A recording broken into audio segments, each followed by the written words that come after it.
There ain't no grave can hold my body down. There ain't no grave can hold my body down. One thing that I can say is that Mariota is too talented to be a backup quarterback. The dude is too dynamic.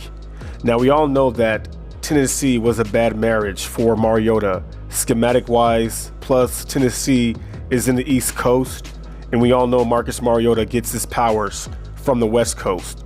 Oh, he played extremely well last night, whether it was through the ground or through the air, and it looked like he got some of his speed back because he had a, I think, ankle injury or leg injury. I can't remember, but he looked fast last night. And when John Gruden signed him, he said that Marcus Mariota reminded him of a 6'4" Russell Wilson, and we can now, I don't think Derek Carr has played bad enough for this situation to be a quarterback controversy.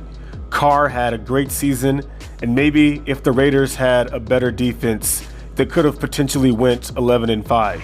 A terrible defense is my pet peeve because when the defense is so horrible, people tend to blame the offense. In last night's game, Mariota gave himself a lot of leverage with this play, and I'm sure a lot of teams could possibly be interested in trading for him. Teams like the 49ers, because they have a great rushing attack and Jimmy G just can't stay healthy and Nick Mullens is too inconsistent.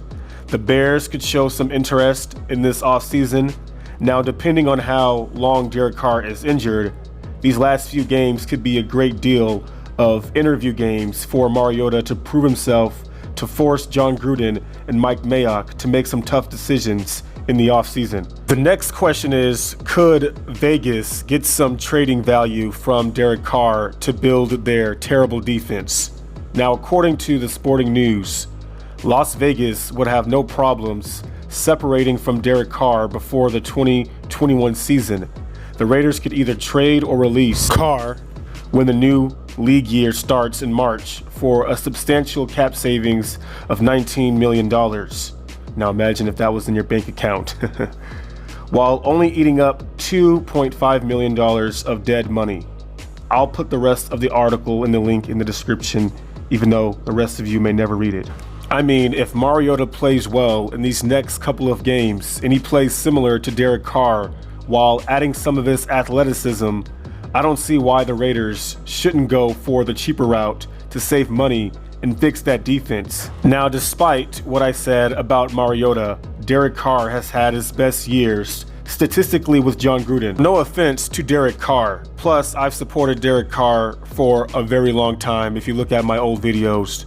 But John Gruden's coaching contract is long-term, so I think the long-term solution is to find some trade value out of Carr. But before that can even happen, Mariota has to force Gruden and Mike Mayock to make a tough decision before the offseason starts. Let's see if Marcus Mariota can get his chance and pull a Ryan Tannehill.